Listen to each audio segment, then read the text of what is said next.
The process for completing the practice summary assignments is a little different than traditional assignments, so I thought it might be helpful to include a quick recording about what you should do and why I designed the assignments the way I did. While the assignment pages include the links to the files you'll need and a few more details that might make the process look complicated, it's intended to be fairly simple. You'll obviously need to start with the article you're summarizing, so step 1 is to download that. Then step 2 is to summarize it. Step 3 is where things get different. Instead of submitting your completed summary for a grade, you're going to compare it to a model of a completed summary so that you can see what you're doing well and where you can still improve. The points are based on identifying and reflecting on the differences.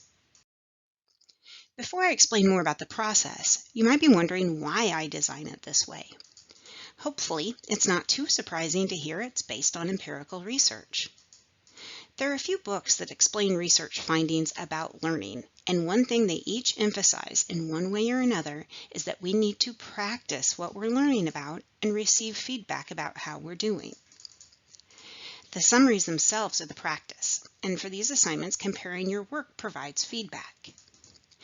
That leads me to another thing we know about learning.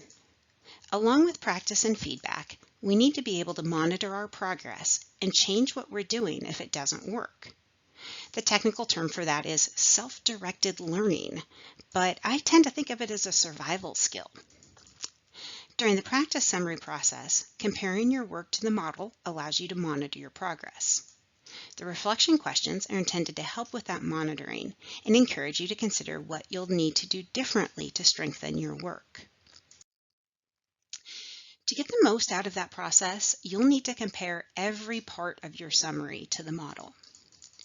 When you're comparing the two, your goal is to make sure you have all of the necessary content that's included in the model and that you use terms accurately when a section requires specific terms from class. Some models include information you probably didn't include, and it's not essential, but it can be helpful when you look back at the summary for future reference. That information is formatted in the models in a way to make it clear. As you look back at the models, it'll also be helpful to think about how the formatting influences how easy it is to make sense of the information.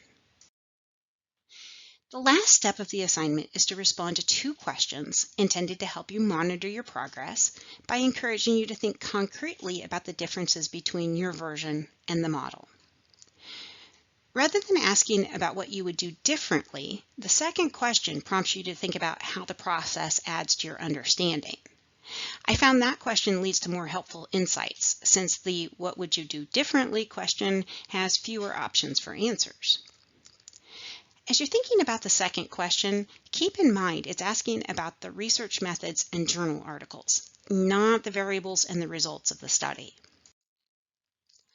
Overall, the practice summary process is intended to add to your understanding of scientific concepts and processes without adding too much to your stress.